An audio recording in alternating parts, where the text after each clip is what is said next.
or cover new topics as a group. And at that time, joint meetings, joint sessions of all three boards, the Zoning Commission, the Board of Zoning Appeals, and the Board of Trustees, along with all zoning staff, were brought together in one room for an open discussion of whatever topic was at hand. We've done that in the past. I think that this is a significant step that is being done without that, and if not setting a precedent by doing it this way without talking to the Zoning Commission, it is certainly something that has not been handled this way for some time.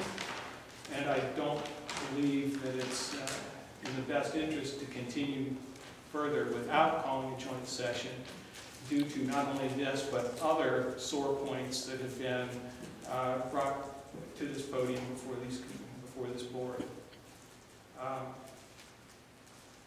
Zoning staff,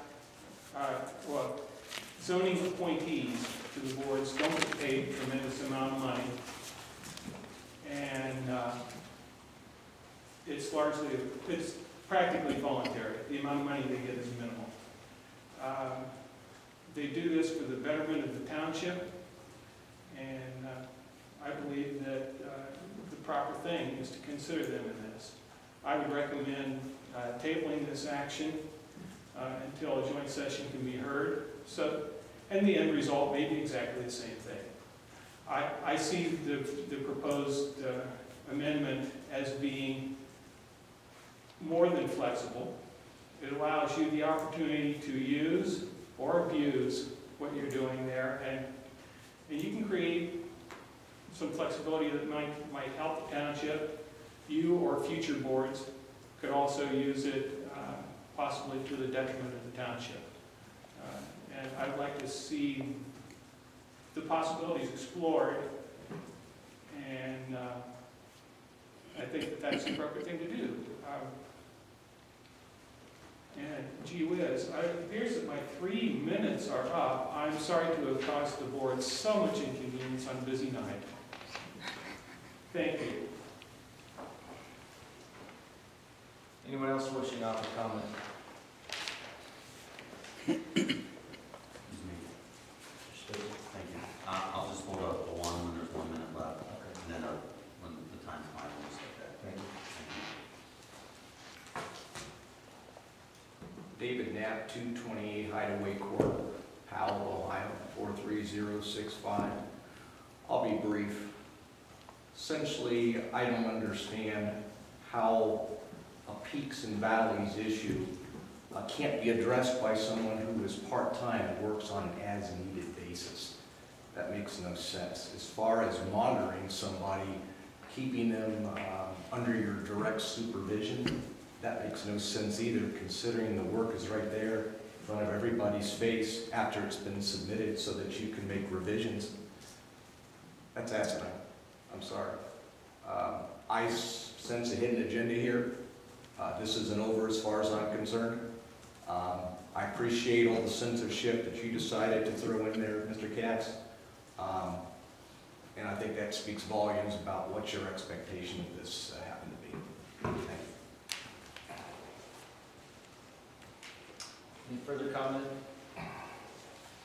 Anyone else wishing to offer comment?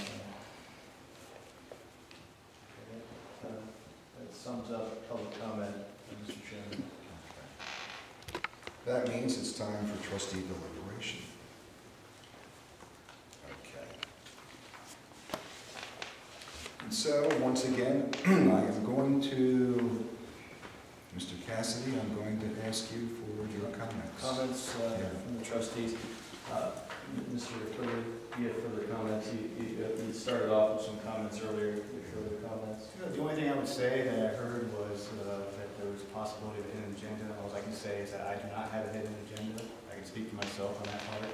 All I can say is that looking at this very hard and understanding the verbiage in there, I know as a business person that having that flexibility makes sense in the business world. Now,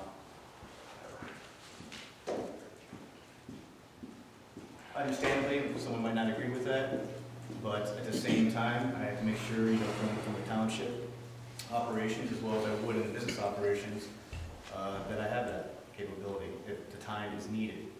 I'm not saying that, we're gonna go out and do something right away, but the option is there, and that's the way I'm looking at it. Thank you. Mr. Katz, did you have? Yeah, thank you.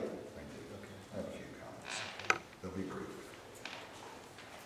Again, as I stated up front, there is a long history behind organizing a more efficient way to take and publish minutes in the township.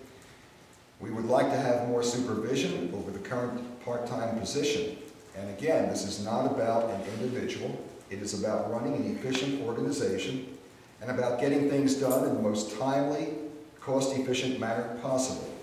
Let me wrap up everything by saying, in my opinion, in a nutshell, the trustees have lost control over this administrative position, and we want it back. We no longer control the work that is being done, the manner in which it is being done, the timeliness with which it is being done, not even where it is being done. And I believe that has to end. And those are my comments. Yeah, and my only comments, and you already alluded to it, Mr. Chairman, that trustees initiated this amendment. We're within our right to initiate zoning code amendments. And the purpose for the amendments hasn't changed since it was initiated and approved 3-0 by the trustees, which was to address the rigidity of the zoning code as it applies to the duties of the zoning secretary, that we would be provided the opportunity to have more flexibility that would provide for more administrative efficiency. We seek to have efficiency with every township employee and adequate oversight of every township employee that we employ, and that certainly would apply here. So there's no tolerance for any type of abuses with any township employee in Orange Township. And so any assertion to the contrary is not founded. And those are my comments, Mr. Chairman. What's your pleasure, Mr. Chairman?